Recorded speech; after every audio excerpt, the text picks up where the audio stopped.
It's today again, so let's talk about the news. Starting with, these two's YouTube channel just got them arrested. Right, meet Christopher and Kimberly Phelps of California. They were posting dashcam videos on YouTube reportedly showing crashes, near misses, and some road rage incidents. There were reportedly over 160 videos like this, and it got the attention of the authorities. And after our buddy Chris got into a suspicious accident, seemingly stopping for no reason, causing a truck to hit him, the California Department of Insurance opens an investigation. And according to the DA's office, Chris has been involved in over 23 car accidents connected to 17 insurance claims, all of which were posted on the YouTube channel. So Chris was arrested and slapped with 6 counts of assault with a deadly weapon and 11 counts of insurance fraud. And not only were they allegedly causing accidents on purpose, Chris and Kimberly's kid was reportedly in the vehicle with them during many of the collisions. So for good measure, both Chris and Kim got a couple of felony child endangerment charges. And y'all, it could be applied to so many of the stories we talk about today and just in general. But today, I gotta say it here, don't be stupid, stupid. And then somehow this teenage slumber party led to a Nazi arson attack. Right, so earlier this month, a 13-year-old girl in Queensland, Australia got invited to a sleepover by 3 other girls aged 12, 13, and 14, whom she thought she was friends with. She goes over and then, according to her account, they lock the door and threaten to kill her and her family, with them then over the next 5 hours allegedly slapping, stabbing, stomping, and beating her, all while they're spewing disgusting hate at her and filming the whole thing. And one of the girls at the end of the video even saying, "We basically just tortured someone." Quote, "It was funny as fuck." Right, so unsurprisingly, when this gets out, people are horrified, and all 3 girls get charged with crimes like assault and deprivation of liberty. But for many Australians, that wasn't enough, and we saw an explosion of online hate directed their way, including calls for violence, with hundreds of posts exposing the girls' names, photos, addresses, ethnicities, and phone numbers, as well as the location of the house where they allegedly committed their crimes. With all of it leading to yesterday, someone actually burned the property down to the ground. Now, with that, 1, it was unoccupied at the time, and 2, this comes after a streak of arson attempts and vandalism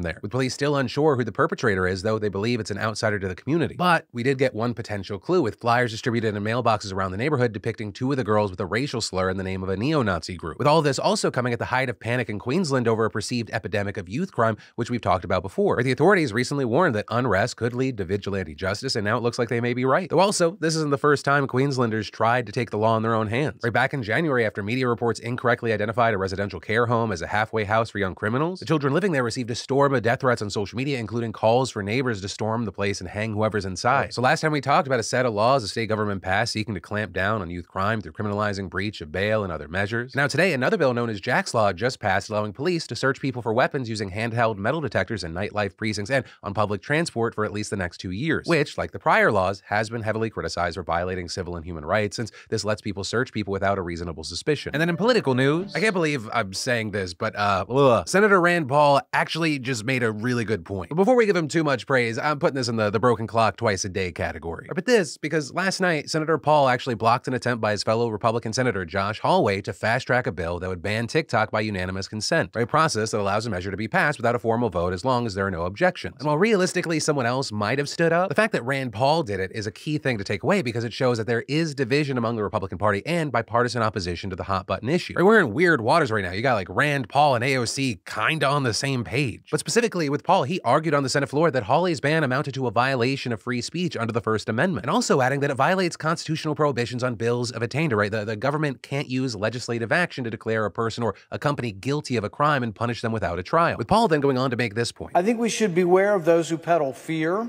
I think we should beware of those who use fear to coax Americans to relinquish our liberties, to regulate and limit our First Amendment rights. Every accusation of data gathering that's been attributed to TikTok could also be attributed to domestic big tech companies. Right, well, that's an argument that we've heard before. It's mostly come from Democrats. And that also, once again, these words feel so alien out of my mouth, not the only solid point that Paul made there. If Republicans want to continuously lose elections for a generation, they should pass this bill to ban TikTok, a social media app used by 150 million people, primarily young Americans. The Republican strategy to ban TikTok comes simultaneously with GOP complaints of domestic social media companies canceling and censoring conservatives. Without a hint of irony, many of these same conservatives now rail against censorship while advocating for censorship against social media apps they worry are influenced by the Chinese. Before banning TikTok, these censors might want to discover that China already bans TikTok.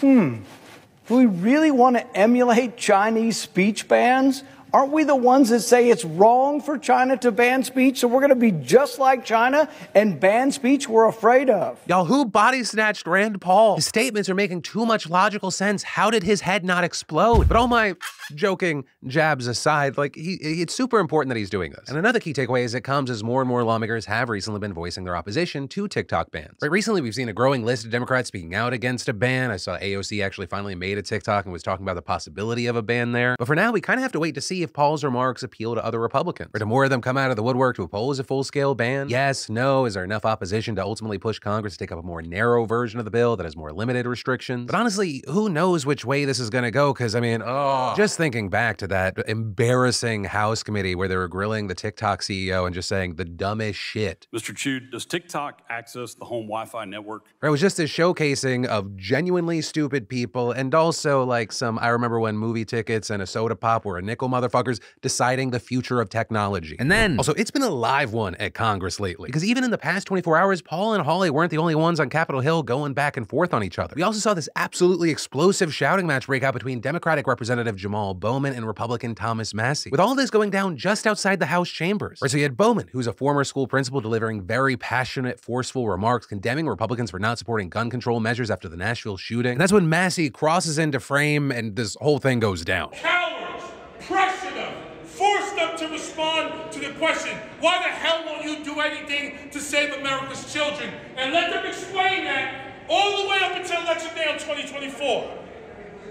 Let them explain it all the way up to Election Day on 2024. They're freaking cowards. They're gutless. They're not here. I'm talking about gun violence. You know, there's never been I'm a talking school about gun violence. in a school that allows teachers to carry. Carry guns? You think would you more guns lead to more death? Are you listening to what I'm saying? Calm down. Calm down. Children are dying. I know, I've got 9-year-old children. Because the solution is not arming teachers. That's I've gone to worked in work every a school. Have you ever worked in a school? Have you ever worked in a school? Okay, I'll bring it down a notch. All right, folks. Have you ever worked in a school? I've got a bill to repeal the federal. I'm I not worked in a talking to you school for anymore. 20 years. You're just screaming. I was a teacher. I was screaming before you came and interrupted me. I worked in a school for 20 years. Go over there and scream. I worked in a school 20 years. In every school. I was a teacher. I was a school counselor. I was a middle school principal. I was in cafeterias protecting kids every day of my career. There's never been a shooting. And all that was fascinating to watch, but I mean, those two are never gonna be on the same page. Right, Massie's the fucking guy who posted a Christmas photo of his family holding guns with a caption, "Santa, please bring ammo." I mean, my man right here is looking like a strong yes vote for legalizing the purge. And all of it's disappointing because I know that there is a fucking common sense middle ground that I think most Americans support. Like, I feel like there are plenty of Americans who go, yeah, I should be able to legally own a firearm for home safety, but not this fucking Wild West, crazy, insane bullshit that a lot of people push. But it genuinely feels like there isn't going to be a solution when you have the people that don't want things to change, or you want to open up gun laws even more, acting like everyone that's against them is like, strip everyone of all their weapons. That's not what the hefty majority of people that want reforms want. But yeah, until something that remotely resembles common sense is able to enter Congress, I feel like we're just rinse and repeat with this bullshit. Horrible tragedy, a lot of anger, thoughts and prayers, rinse, repeat. And then, in news about news, we're finally ready. Tomorrow, all you day ones who signed up for the waitlist are going to get the first issue of the rebranded and newly relaunched DeFranco Daily Download email newsletter. About a month ago, I was proud to announce that the newsletter would be rebranded as the Daily Dip. And in just a few days after that announcement, we got a nice, healthy 5-figure audience of you beautiful bastards joining and waiting. Starting tomorrow, Daily Dip subscribers will receive quick tastes of the news that you may have missed on the PDS, along with bonus content that'll keep you informed, maybe put a smile on your face, and let you get back to your day in 3 to 5 minutes or less. Just like the full PDS, it's news for people that hate the news. And I will say, one of my favorite parts of this relaunch is that it's creating a new way for me to hear directly from you through our Daily Dipper poll, where you can, of course, share your opinions, but also more clearly see the opinion of those that are watching the show, which is also why you're going to see some of those results popping up here on the PDS. Just another reason to be subscribed. And I really want to see if we can get to 100,000 email subscribers within the first 100 days. So get in on the day one. Go to dailydip.co or just click that link in the description now to join for free. In entertainment news, KSI and Logan Paul's drink, Prime, just got banned from several schools in Australia. Right, we've talked about the massive hype around Prime. It's been very successful. I mean, it's one of the biggest creator launch brands out there, other than, you know, the things that Mr. Beast has done. And now the Prime Hydration has hit shelves at major retailers in Australia. It's selling out all over. But here's the thing, there are different drinks. You have Prime Hydration, which is an electrolyte drink. It's available for purchase in Australia, but Prime Energy is not. And that's not a sourcing issue, it's a legal issue. It reportedly has double the caffeine amount that Australia legally allows for bottles that size. But in no way has it stopped young people in Australia from buying it from online resellers, with a number of the kids then taking those drinks to school and then selling it to other kids on the playground, which while I do not endorse as a former hustler myself, I gotta respect it. In middle school, I was slinging marbles because we were the lamest middle school and had a competitive marble scene. A father before me selling Flintstone vitamins on the playground. But with Prime here, it's why you have health experts warning that these drinks can be addictive for children and can make them restless, lead to insomnia, and up their heart rate. And surprisingly, some of the schools have even had issues with the approved hydration electrolyte drink, with one principal at a Queensland school saying, "We had a student who had just the sports drink, not the energy drink. And this is a child who's quite shy, retiring, and quiet normally. And it was like someone had shaken him up and made him fizzy." And with that, some outlets noting that the energy drink says that it's not suitable for children under 18, and the hydration drink actually says it's not suitable for kids under 15, which I will say was shocking news to me because online, that's literally all who seems to be consuming the drink, which is also why some schools have even made social media posts this week warning parents to not allow their children to bring those drinks in. And then Mickey Mouse just pantsed Ron DeSantis. Because King of Florida DeSantis has been waging a war against Disney ever since the company spoke out against its Don't Say Gay law. And as one of the ways to retaliate, DeSantis took control of Disney's special status that allowed it to operate as a self-governing district with autonomy over the land encompassing and surrounding Walt Disney World. That district was called the Reedy Creek Improvement District, but after DeSantis took it over, it was changed to the Central Florida Tourism Oversight District. And there's a board that would have control over infrastructure, property, taxes, issue bonds, road and fire services, and more. And the key thing there being the board consisted of people DeSantis appointed himself. So you had many noting that it could basically be used to force the company to keep quiet on social and cultural issues, potentially even extending to their content. So that's why this was seen as a massive, massive L for Disney, or rather it would have been if they didn't make a good old-fashioned loophole for themselves to essentially strip the new board of its powers. Right? Because on February 8th, the day before the Florida House passed the bill allowing DeSantis to stack the board, Disney and the previous board signed an agreement that put the power in Disney's control, giving the company broad veto powers over changes to the park and making any changes, quote, subject to Disney's prior review and comment to ensure consistency with the overall design and theming of the park, among other powers. It also prevents the board from using Disney's name or trademark characters like Mickey Mouse. And it turns out the new board members didn't even realize that Disney had done this until recently, with members reportedly opening the meeting they held yesterday by discussing the fact that there's nothing they can actually do, with board member Ron Perry saying, "This essentially makes Disney the government. This board loses, for practical purposes, the majority of its ability to do anything beyond maintain the roads and maintain basic infrastructure." And another key thing is that this agreement has some serious staying power, because it will remain, quote, in effect until 21 years after the death of the last survivor of the descendants of King Charles III,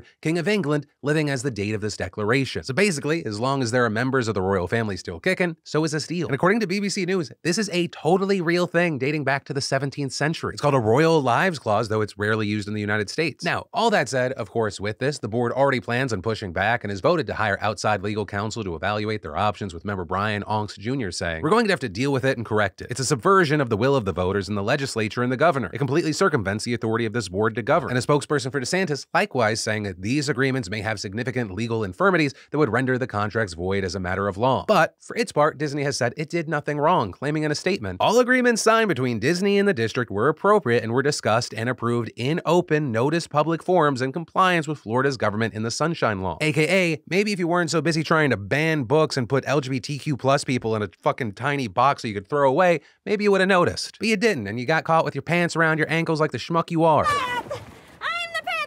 Though, I will say, this is probably like a good distraction for DeSantis. Because if he's not busy fighting Disney and an imaginary mouse, he's gonna have to fight with Trump. Though Ronnie being busy is not gonna stop Donnie from swinging. And then in international news, will you nerds please have sex? That is essentially what the higher-ups in China are yelling at their people right now. Which is why we're seeing news like 9 colleges in China are now giving students a week off in April so they can go fall in love. Right, and while the idea of a spring break is not new, this year's theme is centered on love. Love of nature, love of life, and most importantly, love of each other. The students being asked to keep travel diaries, to film videos of their trips, write growth reports. And this notably as China is struggling to lift its plummeting birth and marriage rates, which notably caused its population to shrink last year for the first time since the 1960s. Which if you're unfamiliar with Chinese history, that was their great leap forward that left some 30 million dead. But also, even in countries that didn't have a communist revolution, they are plagued by the same problem. With places like South Korea and Japan having low birth rates and growing elderly populations putting a lot of stress on their economies. With East Asia right now claiming the lowest fertility rate of any global region at just 1.2 births per woman compared to 2.3 worldwide, aka people ain't fucking. So in China, we're seeing local governments and companies trying different methods of getting people to get busy, offering 30 days of marriage leave for newlyweds, launching a campaign pushing city women to date older rural bachelors. One city started its own state-sponsored dating app. And all of this, of course, in addition to what we saw on the national level, with the government raising the number of children couples can have from 2 to 3 a while back. We're trying to make up for that one-child policy that had ended back in 2016, but it's just not happening. And then our dystopian future with AI overlords, it's already here. Or at least we're getting a taste of it because a judge in India just used ChatGPT to decide bail in a murder case, with him reportedly asking the AI, what is the jurisprudence on bail when the assailant assaulted with cruelty? To which ChatGPT responded that if cruelty was a factor, then, quote, they may be considered a danger to the community and a flight risk. In such cases, the judge may be less inclined to grant bail or may set the bail amount very high to ensure that the defendant appears in court and does not pose a risk to public safety. With the AI also emphasizing the presumption of innocence, but at that point, the judge was like, I already got my answer, and denied the bail request. And so for you, maybe this sparks some questions or thoughts regarding the morality of this, the ethics of this. But the one uncontested positive here is that this was fast. I'm not saying it's good fast, I'm not saying it's bad fast. It was just fast, which is a big thing there because India is notorious for backlogs and judges have long sought ways to keep things moving. But reportedly, there are currently 6 million pending cases. But also, here's the thing, this is not the first time that ChatGPT has been used in the courtroom. Last month, we saw a Colombian judge use it to decide whether an autistic minor should receive medical coverage. And it's believed that it may become a commonplace tool in the courtroom relatively soon. And then Russia arrested and charged a Wall Street Journal reporter with spying for the United States government. So his name's Evan Gershkovich. He's a correspondent based in Moscow. And this is huge because a key takeaway is that this marks the first time an American reporter has been detained there for espionage since the Cold War, with the Russian Federal Security Service saying it was established that E. Gershkovich, acting on the instructions of the American side, collected information constituting a state secret about the activities of one of the enterprises of the Russian military-industrial complex. And Putin's spokesperson adding, we're not talking about suspicions. He was caught red-handed. But the outlet has strongly rejected that accusation and demanded the immediate release of its journalist. We also saw the White House condemning the arrest and the State Department saying that it was in touch with Moscow. But y'all, if he's convicted, which would be all but inevitable unless there's some sort of political settlement with Washington, Gershkovich could go to prison for up to 20 years. In business news, in the least surprising finance business news of the week, Swiss bank Credit Suisse has now been accused of hiding money from the IRS, with the revelation that $700 million in taxable money was hidden from the US coming after a 2-year investigation over suspicions that it was violating a 2014 plea agreement, because unsurprisingly, it had already been in trouble once for doing something similar. The bank allegedly using a variety of methods to hide the money, including things as simple as just moving $100 million to offshore accounts without telling the Justice Department. And according to a Senate Finance Committee spokesperson, that $700 million